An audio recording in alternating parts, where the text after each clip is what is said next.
A random variable is a variable in the sense that it can be used as a placeholder for a number. However, rather than express as a particular number, a random variable can take on, as the name suggests, random values. The randomness of a random variable is completely described by the cumulative density function, or CDF.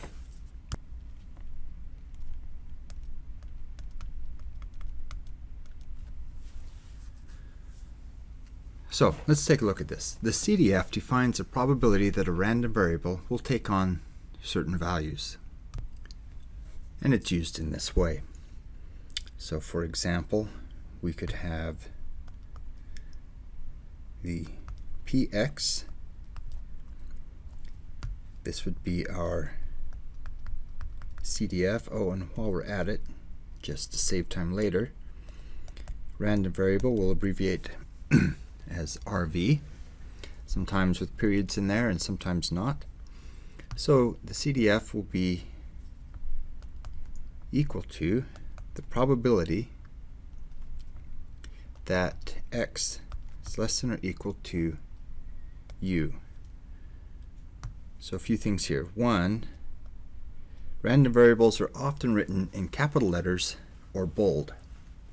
Bold is often also used for vectors.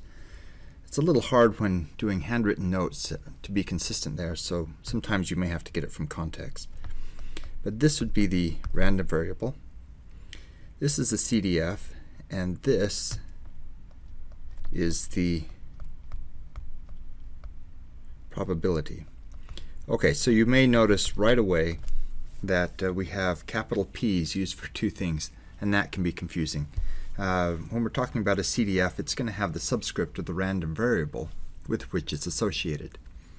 And if it's just a capital P by itself, it's probability. Fortunately, we really won't be spending a whole lot of time with PDFs, or with CDFs per se, because we're going to spend more time with probability density functions that I'll define in just a moment. But as some examples here, we could have px of infinity would be the probability that the random variable x is less than infinity. And so that would be a probability of 1. And px minus infinity is going to give us a minus 1. Correction, I meant 0. Probabilities aren't negative. So a CDF, cumulative density function, is going to essentially start at 0 at some point in the distant past, and is going to monotonically increase until it reaches 1. Okay, so I mentioned PDFs. Probability density function is, for many, more intuitive and more widely used. So this is not to be confused with a portable document format or any other use of those three letters.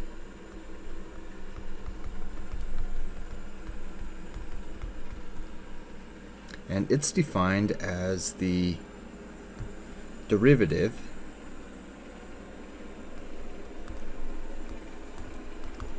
of the CDF.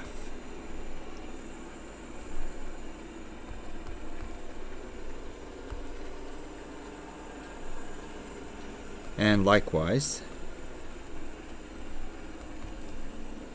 the CDF can be defined in terms of the integral, definite integral from minus infinity to u of the PDF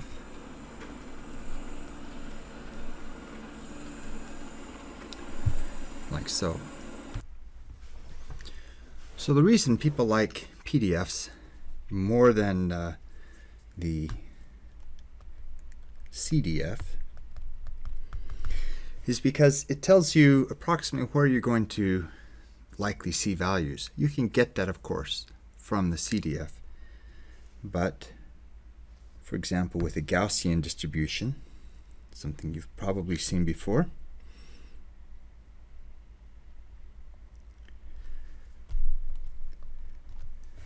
we know that values of the random variable are likely to appear close to the mean, which I've labeled mu in this case.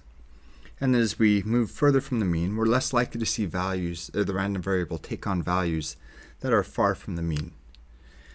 The corresponding CDF is going to be 0 for a long time, grow up, and I probably should have stretched that just a bit. Let me redraw. It's going to look like this. Well, this tells us the same thing. The right here where the CDF is increasing the fastest is where we expect random values from our random variable to appear most frequently. But you can see it's a lot easier to see when we look at the PDF.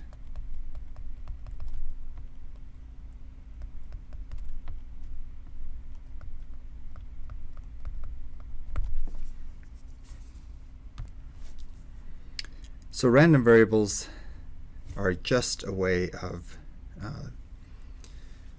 characterizing particular randomness. We often see values that occur together. When you roll a single die, for example, you're going to have just one random value. And in that case, we're not going to be looking at a probability density function, but rather a probability mass function. Since we won't be dealing in this class much with discrete outcomes, we're going to stick with our discussion of density functions instead of mass functions. But we can also extend our concept of random variables to multidimensional or multivariate randomness. So in this case, we would define our PDF with, or our CDF, I guess is where we're starting, with two values like such. And this is going to be, in this example, the probability that x is less than or equal to u and that y is less than or equal to v.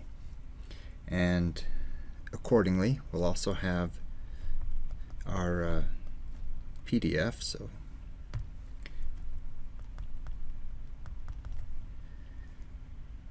here with pxy uv is defined just as before, but now we have our two variables.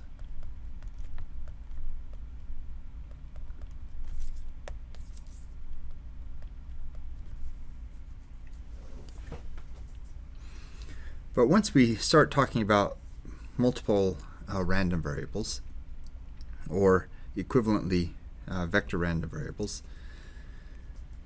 then it may be that while we have something like a two-dimensional CDF or a two-dimensional PDF, we want to understand exactly what's going on with just one of those random variables by itself. So we can always go from a multivariate case back down to a single variable case by considering the marginal densities. So if we wanted to get back to, and I'm just looking at the PDF in this case, but the CDF would be similar. If we wanted to look at just the distribution of x, ignoring what's going on with y, then we essentially integrate out the variable that we are no longer interested in. In this case, that would be dv. And of course, we can do the same thing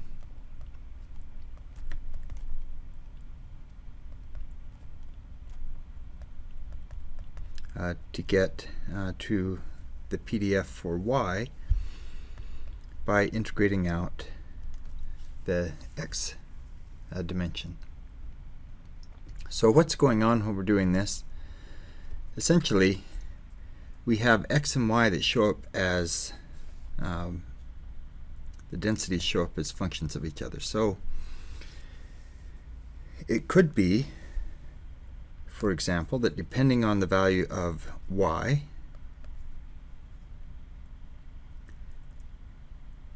maybe we have some case where y is always going to be less than x, or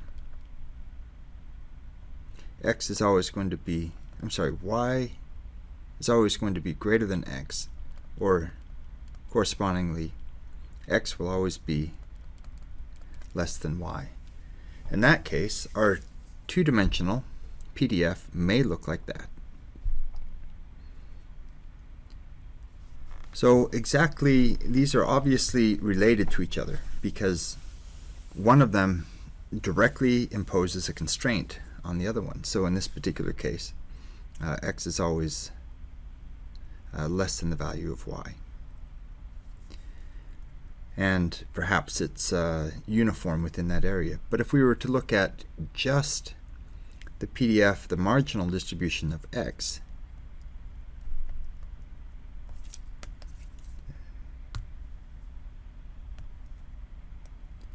I sometimes forget that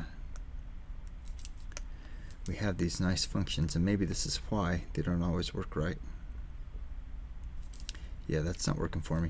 Okay, so here we go, x, and here I'm going to plot the PDF of x, and this is going to have something that kind of looks like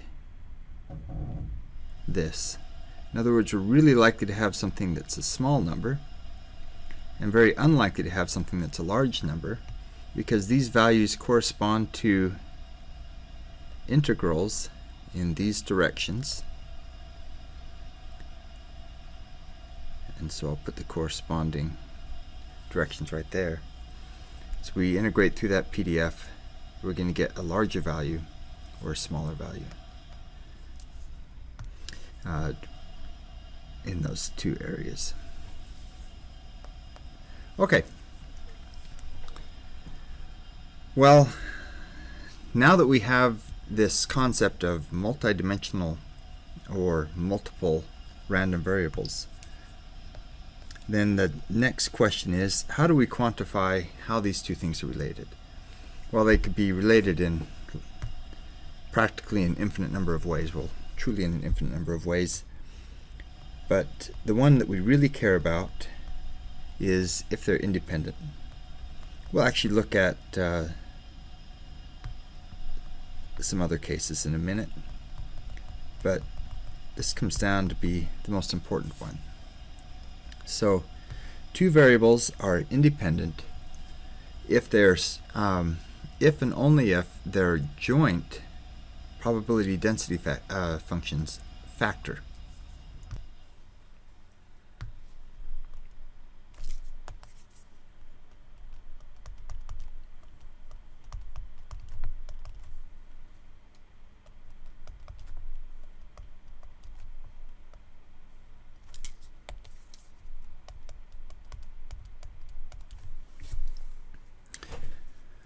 So it turns out that this is great for theory, and we'll find some more practical things later on.